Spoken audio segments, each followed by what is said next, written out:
Hey, it's your open source advocate, and I'm back with another open source opportunity for you. So I've been doing some things with data analysis lately, and I was looking for something really great. There's some really awesome closed source options out there in the world, believe me. Qlik comes to mind, Qlik. It's pretty awesome. IBM, I think, started it, and then they broke off and kind of became their own thing. You also have several different ones out there owned by multiple companies. Lots of them have it. If you know some of the older terms, it was business intelligence. You still see that out there quite a bit. BI, those kind of things. Now, don't get me wrong, there's lots of open source software for that, but a lot of it's pretty complex and complicated. So I'm always looking for things that are simple because I have users who need things that are simple a lot of times and clients who need things that are simple. So when I find something that's fairly straightforward, I really kind of latch onto it. I found one called Query Tree. That's Querytree. It's pretty nice. It's still pretty new, so there's still a lot that they could do with it and a lot that could go on with it, but it does do some intelligent things in the background with the data that you put in it. I was looking for something with a little bit more capability and functionality, and I came across Metabase. So Metabase is data analysis, and it's web-based, which is awesome, and it really makes it pretty easy to get things up and running. You do have to have a little bit of technical knowledge, but if you're somebody who does this for a company or does this as your job or does this because it's interesting to you, then it really isn't that much effort to get it going. So I want to talk about how to set that up and run it today and kind of go through some of the pains that I've gone through over the last couple of days just getting it going. And really not even with Metabase as much as it was with all of the software that supports using Metabase. So it does use a database engine of some sort that you need to set up in the background. And then getting your data into the database, takes a little bit of knowledge if it's not already in that format. But presuming that you have a database of some sort and that it's got data in it that you want to get to, this is going to get a lot easier for you. So first thing we're going to do, as always, we're going to go to DigitalOcean, and I'm going to set up a droplet. So I'm just going to click here, and I'm going to select droplet. And once the wizard comes up, I honestly don't know if they have one of these in the marketplace. We can check. If they have a one-click, I'm absolutely going to do that. So let's see what they have. Oh, they do. They have Metabase right here. This is awesome. Okay, so they do have the one-click install, which is great. That saves us the trouble of doing all of the manual install. I'm going to go ahead and do the manual setup because you may just want to run this on a local network, and the one-click install is not going to help you with that. So let me go back and I'll actually just go ahead and do this as a manual setup. It's really not that bad, but do keep in mind they have the one-click install there.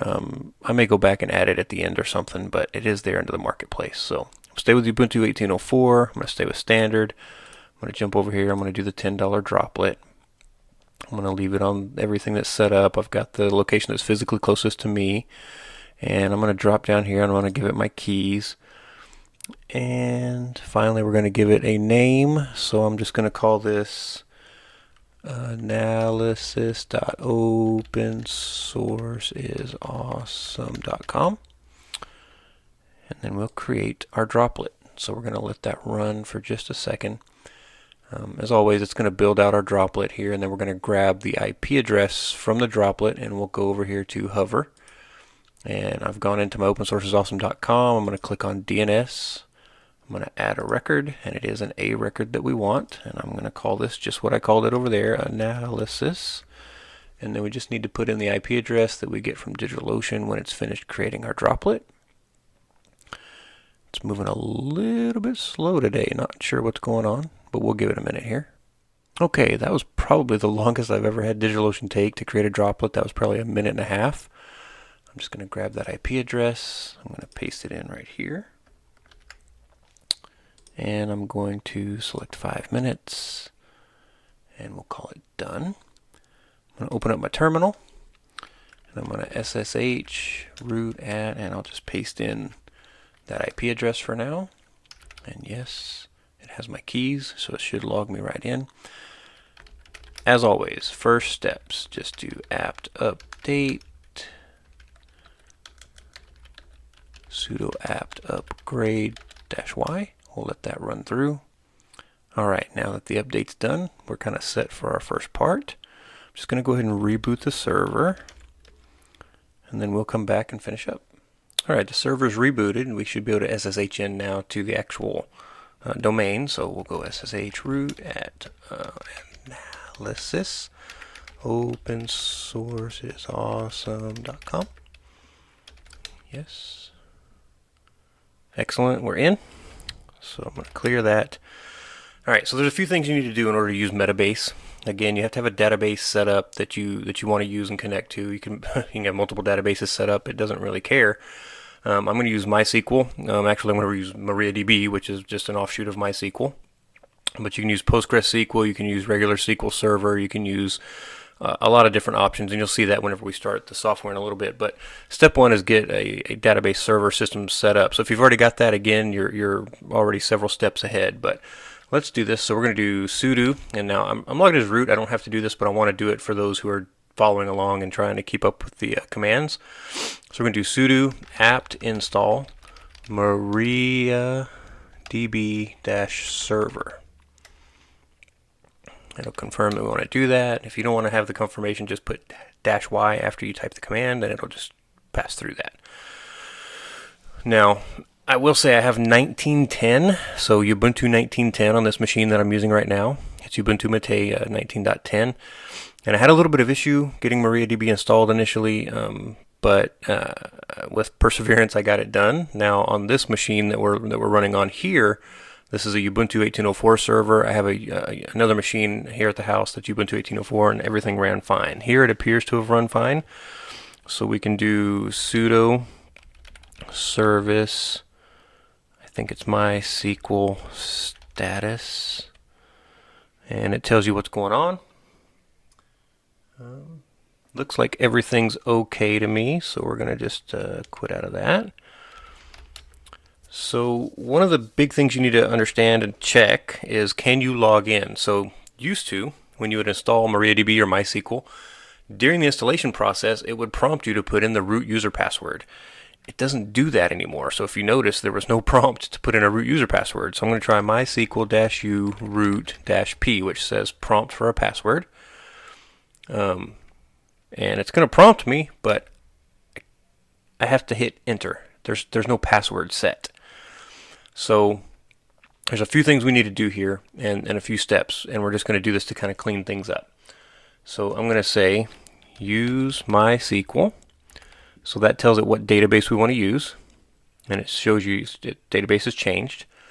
And then we're going to put in a little command that I have it over here in my notes. So let me go grab it. Alright, so I'm going to paste in this command, and it says update user set plugin to blank. So there's a plugin that MySQL and MariaDB use now that basically says, hey, do this without prompting for passwords. So it's a little bit odd. So I just want to take that away. So I'm going to run this, and it shows me that it found one match and it changed one thing in the database. That's what I want. And then I'm going to do flush privileges, and it should say everything's okay. And then we're going to do quit to quit out of it. And now we're going to do one more command here. So sudo, and this is MySQL underscore, and I need to remember for sure which order, but I think it's secure installation. So this is sudo MySQL underscore secure underscore installation. And this starts a little wizard. So it says enter the current password for root. If there isn't one, just hit enter. So we're going to do that. Now it says set the root password. Yes, we want to do that. It's going to prompt us, so I'll put something strong in here. Okay.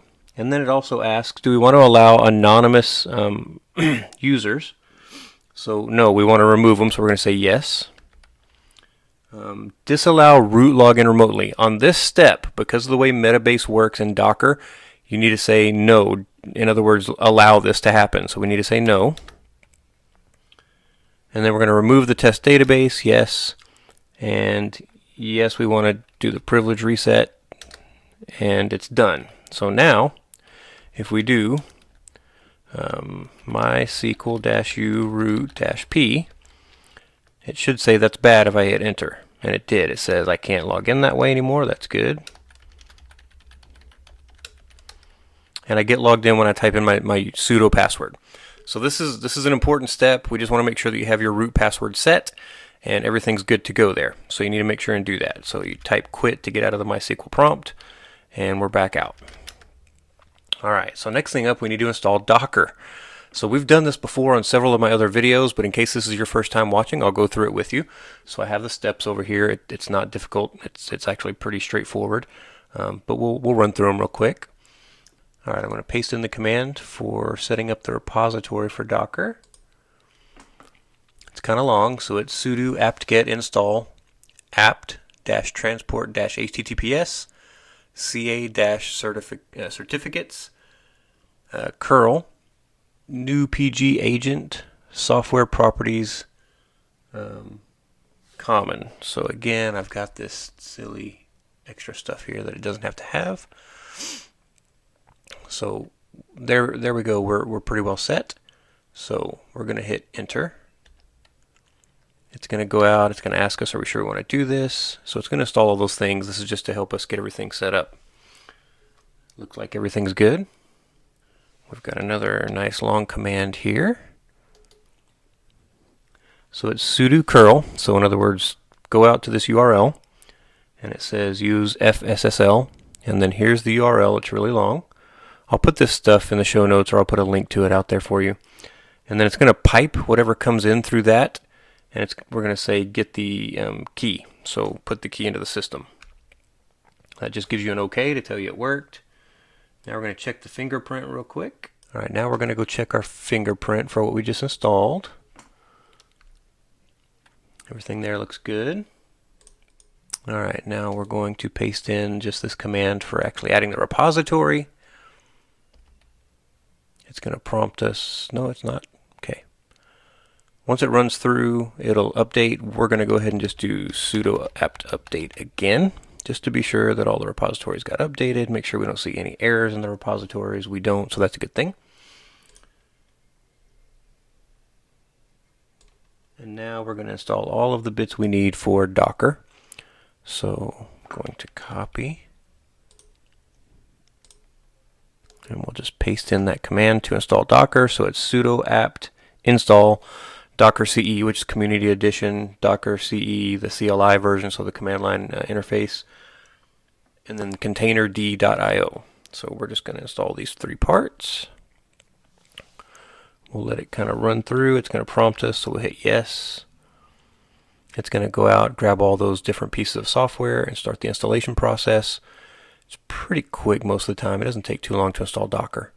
The really nice thing about Docker is once you've got it installed, you can really grab anything from the Docker Hub or anywhere else that somebody publishes a Docker container and pull it down and start using it. So I've got several that run here on my home machine. One is called Jellyfin. I'll talk about that one in another tutorial.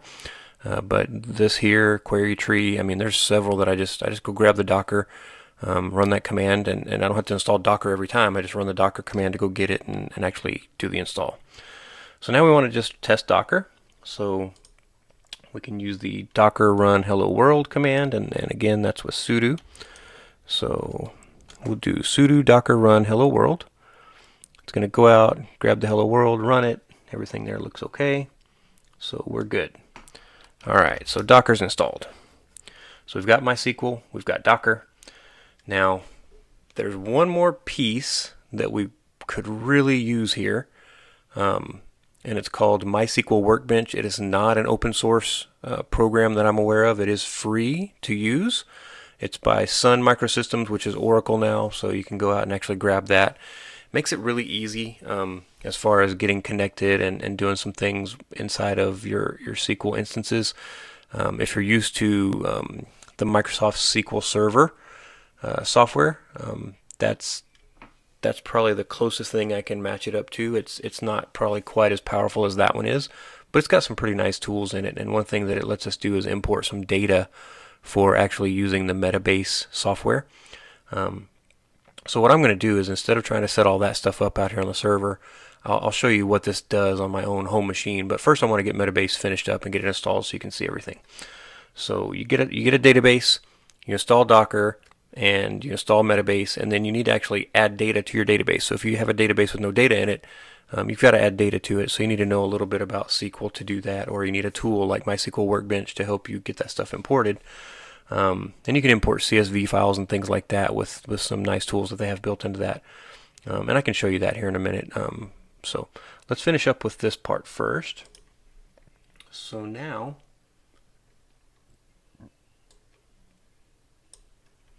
we want to run this command. So I'll go paste it in here. So this is sudo docker run -d and then -p. So this is ports. So it's port mapping basically. So I'm saying just port 3000 to port 3000. You could change this. You could make this, port 3000 to port 9000. Just up to you. I leave it as what they kind of give me just because it works fine that way, and I would set up a reverse proxy anyways if I was going to run this on the open internet. So the reverse proxy would actually set it up as 443 and do a bunch of stuff to keep the 3000. This part here, --net equals host. We're going to try this. I have to do this on my home network and on my local machine because I'm trying to access a local database on my local machine from inside the Docker container. The problem is the Docker container, when it runs, sets up its own little network, and it doesn't really know about the local host of the machine. If you say localhost in the Docker container, it thinks that's something else inside the Docker container. So it's a little bit different than what you're used to probably if you run things just straight up bare metal. So this --net equals host says, the network stuff should be based on the host. So if I say localhost, it should know what machine that is that I'm talking about. This last parameter is --name, and that tells it use Metabase. And then we're going to go get the Metabase by, it's just Metabase actually, but we're going to go grab this Docker container. So we're going to name it Metabase, and it's going to have this Docker image that it wants to pull down. So we're going to hit enter. It's going to go out, it's going to grab those things, and you can see it pulls those down, and slowly but surely it gets download complete, and then it should start the installation side. And once it installs, then it'll start up that container. So we need to start the container, I believe. Maybe it starts on its own. Let's see, we can do Docker. Actually, when you're not root, you do sudo docker ps, and you can see what things are running. So here we can see that Metabase is actually up and running. So that's awesome. So let's go out here to our URL, and we'll do analysis.opensourceisawesome.com, and then it's port 3000. It's not up yet. I noticed the first time I installed this, though, it took a second for it to actually get up and running. There it is. So be patient. If you go too quickly, it may not be up and running yet. So this is the page that we expect to kind of see. And I think if we click, we should be able to get to a login page.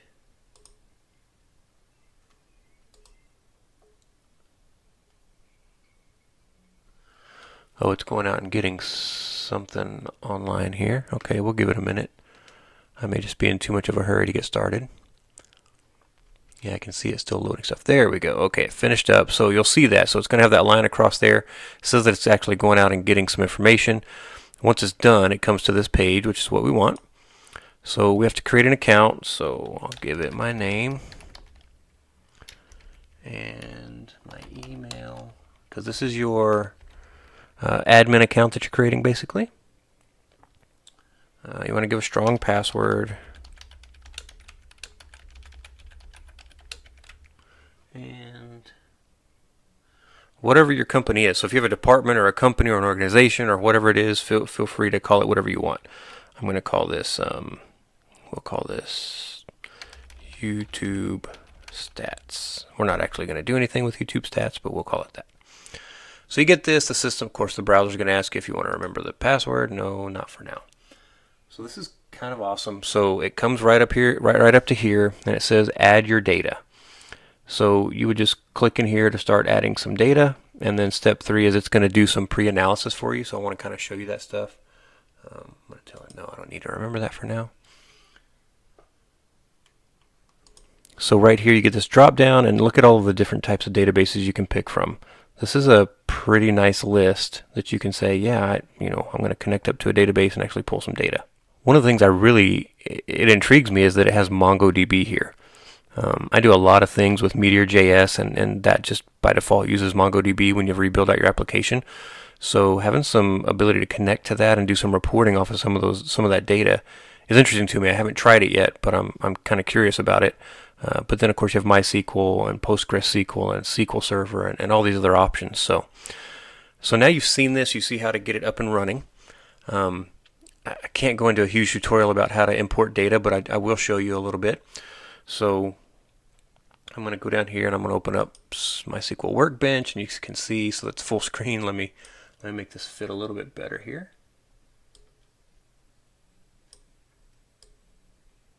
There we go.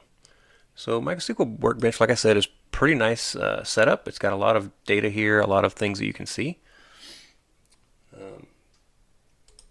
So my wife is a seller on eBay, and she sells quite a bit of stuff. So one thing that I wanted to do was look at some of the stats from the reports that you can pull down from eBay. So it's a single table because I imported these reports into this table, which made it really easy. So I'm going to just show you how you do that. So you start with MySQL Workbench, you connect to your local MySQL instance, which is just basically tell it localhost. It's port 3306 unless you pick a different port for some reason. That's 3306. Your login would be, unless you create a special login, your login is root and the password you created whenever we did those previous steps. You really, for safety's sake, if you're not using this just on your own computer and it's not on your own network, you should always create a non-root user. Don't have root privileges on it, just like in the system. Create a user who has access to a database for a specific purpose. Maybe you have access to multiple databases, but still make sure you create a separate user from root if you can. But once you have that stuff set up, you can, through the interface, it will basically show you a big kind of starting page, and it'll say, do you want to create a database? Sure. Give it a name. Make it a name that's easy for you to remember. Don't put spaces in the names. That's always bad practice. It makes it a pain. The tables with spaces in the names, these fields that you get from eBay, I don't control that. But I try not to put spaces. I'll use underscores or hyphens. It doesn't matter, but do something where there's not a space. So I gave the table, I gave the database this name, eBay info. So I created a database called eBay info. I did not create this table. I right-clicked on this, and there is this table database import wizard. So when you click on table data import wizard, you get this pop-up and you can basically browse. So I'm on Linux. This works on Windows. This works on Mac. I'm on Linux, but you can do this on any platform, obviously, because it's working here. It's the rare day that they will create something that works this well on Linux and not make it work on Windows or Mac. So you have your CSVs here, so you just click on your CSV that you want and hit OK, and it fills out that name. You just hit next on the wizard, and it says, hey, what do you want to name this table? So if you have a table you've already created and you just want to add this data to it, you would just basically select that table in the drop down and click this radio button. If you have a new table, if you want this to be a new table, you can change the name here, and then basically check the boxes that you want. So if you wanted to drop the table if it already exists and create it new, just check that box. If you don't care, don't check the box. That's fine. Once you're happy with all those settings, you hit next. And what it does is it looks at your fields and it tries to figure out, like, what is this? So when you get the data from eBay, being the great people they are, they give you everything in a string format. It's miserable. Don't sweat it. You can use something like LibreOffice Calc or Excel to go in and modify those fields a little bit. That's what I did. So this is now an int. It sees that. It sees a bunch of text fields. It sees text, and eventually it'll get down here and you'll see like big int, and then you'll see some more integer fields here in a minute, and you'll see doubles and things like that. So it's where I took string values and turned them into actual numbers for the dollar amounts. The dates and things like that are also strings. So for that one, I did a little bit of SQL magic here in the background, and with a little bit of Googling, you can find out how to do that kind of stuff. Preferably, put your fields in whatever CSV you have in the right format to start with. It makes it much easier to work with that data, and this will determine the data better. But I don't mess with these. I've tried to change them a few times, and it gets kind of unhappy about that. So I just kind of leave them as it is. It seems to detect it pretty well for the options it gives you. Hit next. It's going to tell you here's the next two things I do. These look like radio buttons. They're not. Just hit next, and it's going to import that data. And then when you hit next again, it'll tell you how many rows it imported. So if this looked correct, you'll know that it got everything. If it's super low for some reason, you'll know that something went wrong. If it says 0, definitely something went wrong. And then you click finish. So now I can go up here and right click again so it doesn't auto refresh this view. Just hit refresh all. And we can see that I have two tables. So now I can say I want to see the top 1,000 rows, and it gives you the SQL query, and there's the top 1,000 rows, and down here is your little, you can see like if you write your own SQL and try to run it, it'll give you feedback like, hey, you messed up, or hey, you did good. So you can hide that just by dragging this down. But this is a really nice piece of software. I wish it was open source. I don't believe it is, though. I believe it's closed source. But it didn't cost me anything, and for what little bit I'm doing with it, it really is super powerful, so it's really nice. So if you haven't tried it, it might be worth your time. So now I've got data, okay? So this is the database we'll be looking at, but I've imported all three of those CSVs into this single table, and I did a little bit of SQL magic to make that happen. So I converted the dates into actual date fields, and then I took those dates and I turned them into day of week. And then I took that and put it as the day name, so that I actually have, the number day of week and the name of the day of the week, so that and you'll see why. So with this data, I come over and I'm going to go to my Metabase locally. So this is my Metabase online, but I'm going to go to my local system here, and it's localhost 3000. And it's up and running here. So when I brought in that data, it kind of gave me this pre-dashboard, I guess is what I would call it. So when I come here, this is kind of my first page, and you can do a bunch of things here. So first of all, you can have multiple people sign up on the Metabase site, and you can give them different roles. There's admins, there's all users. I think you can create more roles. There's a bunch of different admin settings that you can go to over here. So I set up this little dashboard, and it pops up, and now my wife has an account and she can log in and see this dashboard. So the next month when she gives me the new export file, I will add that data and she can see this. But I didn't make this. This is something that just happened whenever I connected Metabase to that database. This chart came up. So that's awesome. It was in a little bit different view. I took it and I said, yes, add it to a dashboard for me. So this shows us how many sales does she make on certain days of the week, and we can see that, Wednesday's the biggest, and then Thursday, and then Tuesday, and then Monday. So really, in the first 4 days of the week is when she makes sales. This is interesting to me because she posts every single day, the same number every single day, but I think she actually posts more on the weekends a lot of times, but she doesn't sell more on the weekends. So maybe there's a lead time to posting before you sell. It'd be nice to have more information from eBay, like, what was the posting date versus this. They don't give you that. There's plenty of things they could do, but this is some interesting data. Right here, her sales figures, things like that. How much does she sell? Look at this. I mean, this is insane whenever you start looking at this. This is her sold for price, so between $5 and $10, she sells far more than anything else. And it's the same types of items. They do have differing values, but it's interesting to me that this is kind of the sweet spot. For shipping, this is just interesting to me because shipping comes out of your total price in the end. This is not total, but to see this, the shipping cost is generally $5 to so many dollars, right? So it kind of gives me a good feel for how much it's going to cost to ship things. I think there's some interesting information here, but this is really cool. This is Metabase, so this kind of just happens, and they just make it kind of easy for you to go get. There was a bunch of little tiles that they had that were really not useful information out of the gate, but there were some that were super useful. So this is kind of where I ended up with this little dashboard that I created. So when you go down, they have a sample database that you can try, by the way. You do not have to actually go set everything up. I don't want to mislead you with that. I haven't messed with this one. I just really wanted to get this started and see what it could do. So if I go in here, you can click, and this will kind of show you what the data looks like. So you can see your data. So you can see tons and tons and tons of data in here, and it goes out and grabs the data as it loads. And you can see kind of all of the data that they're looking at to come up with things. And then from here, you can actually create your own visualizations and your own, use these tools down here to do some of this stuff. So if I say I want to create a question, so they call these questions. So you want to ask a question. You have simple questions, you have custom questions. So simple questions are really probably pretty much what I need because it's a single table. Here, you're actually using tables where you might need to make a join between two tables to pull data out of multiple tables. So that's pretty awesome.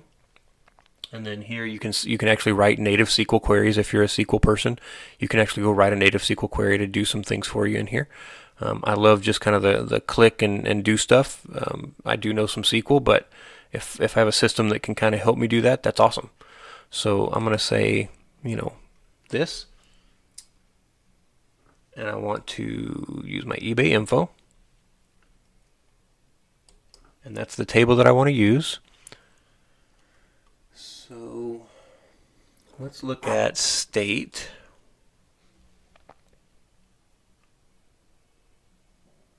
And then let's do a distribution by state. So this shows you how much she sells in each state. I mean, this is kind of interesting. So if you look at California, she sells a lot in California. We live in Texas, but she sells in California.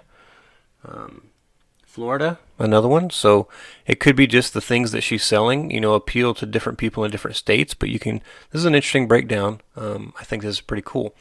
Once you've got something the way you like it, you can save it. But you can go here to visualize, and you can actually change the way this looks. So maybe I want it this way.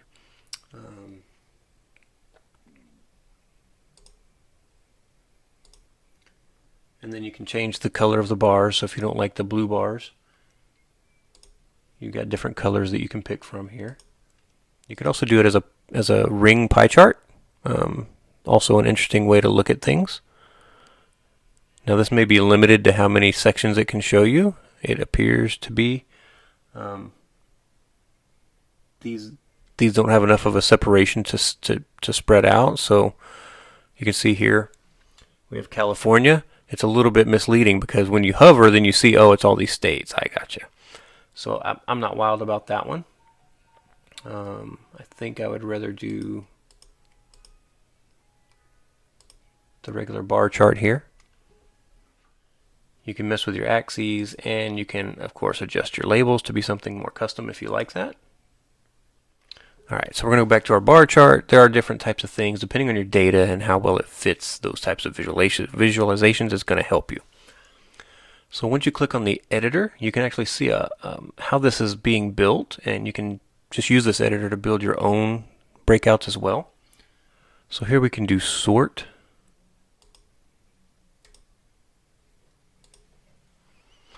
So now we've turned this into a nice Pareto chart, so we can kind of see here's the lowest, and it just steps up for each one that you get.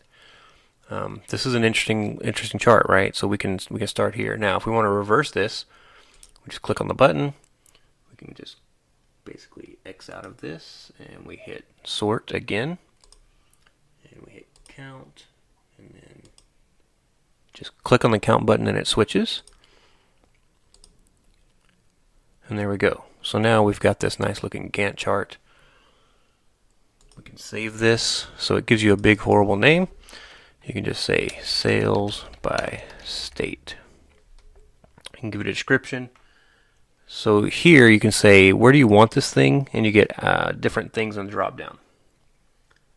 So I have my personal collections, and then so you can switch my collections, all collections, or our analytics. So I'm just going to leave it on our analytics. And it says add this to a dashboard. Yes. I'm going to add it to the eBay dash, and you see it pops up down here as a tile. So now I can take this, I can move it, I can kind of scale it if I want to.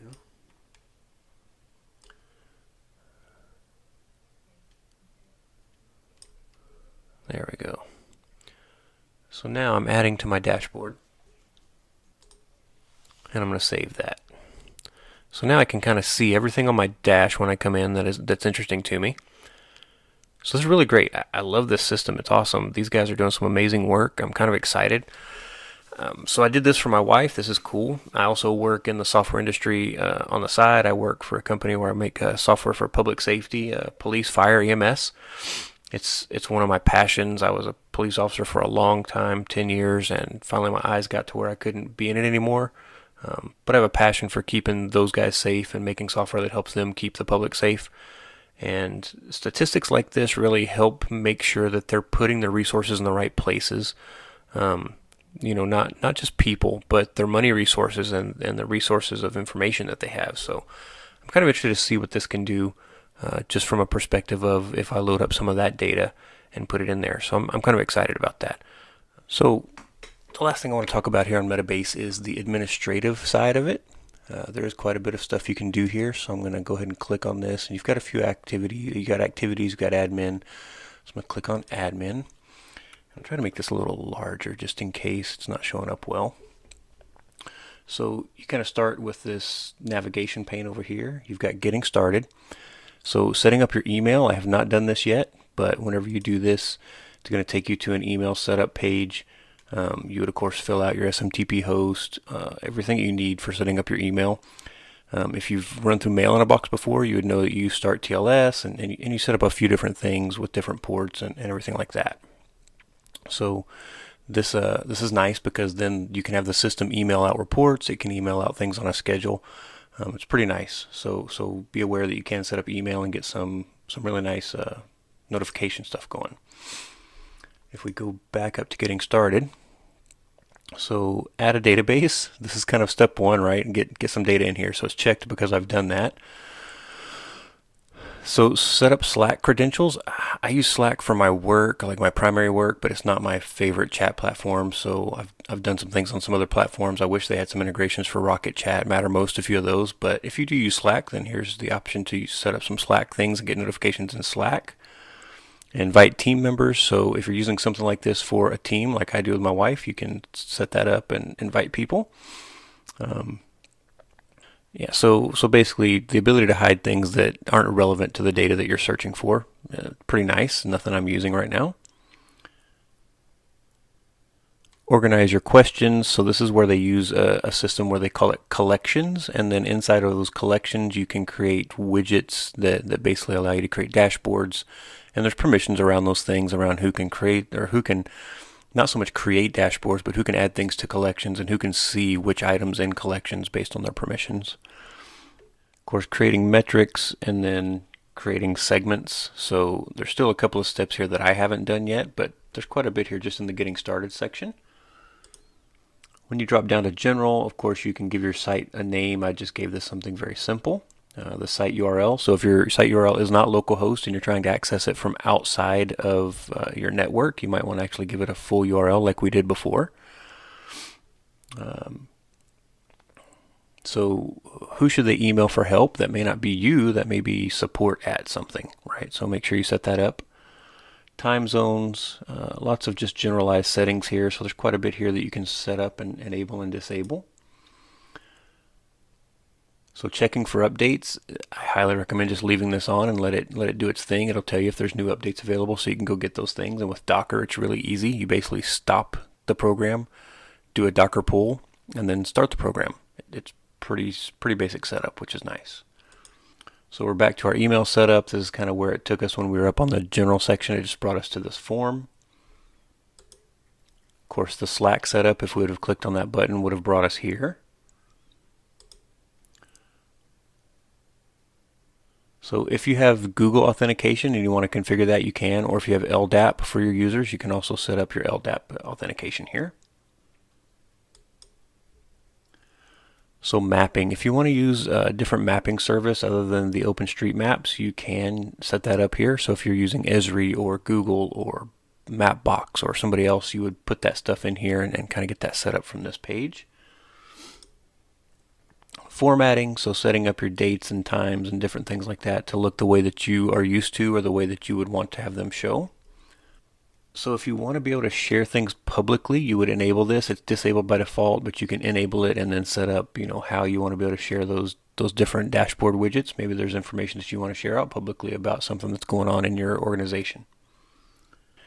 If you want to embed charts in other applications, this is kind of a cool feature. So let's just take my example where I work for a software company that makes things for public safety. Transparency these days is a really big thing when you start talking about law enforcement in particular. So for them to be able to take some of these metrics and publish them to the city website for people to go look at and have a feel for what's going on in their community is really important. So this is kind of a nice feature that you can set this up and actually embed this somewhere else and people can see that data. And caching. So if you need to enable caching for different things, so maybe you don't want to pull stuff from the database every time, you want to cache it locally, you can do that, and then there would be some sort of refresh interval that would be set up. So that's kind of the first step here in the admin section. Up across the top, you also have different things for admin. So here you have people. This is where you can add people in groups. Your data model, I haven't really messed with this yet, but if you have a data model, you could actually go in here and do some setup on it apparently. So if you click on eBay info, you can see the segments, the metrics that we've set up, and then you can see the actual fields and different information like that. So databases, because in this case we have their standard database and MyDatabase, so I could delete either one of these, and I have done that. I've deleted this one and re-imported it a few times, just messing with the data originally before I did the video recordings. Here we get into your permissions. So for each person that you have set up, now I set my wife up as an admin, but if you have users who are not admins, then it's very useful to know kind of what these permissions are for different things and how you can change those things. So you can just click on this and it's going to change her access in this case. So you have permissions for data, and you can kind of see what's going on. So data access here, and then permissions for the collections. So again, you can see that these things can be changed whether you're accessing the collections or not. And then finally, troubleshooting. So if you're having issues, they do have help documentation. They have documentation online as well for the project. So very useful information here within the admin section. And I recommend that you take a really good look at it because there's a lot of stuff you could set up to make this even more useful than it is out of the box. When you're done with the admin section, you just click on the gear again and there's exit admin right here. And you're back to your dashboard. Hope you'll enjoy this. I really have had a great time with Metabase. It's an awesome project. I will put links in the show notes. I hope you've gotten a lot out of this. And if you have questions, feel free to ask, and I'll do my best to give you answers. If you like this, please like and subscribe, and talk to you next time. Thank you.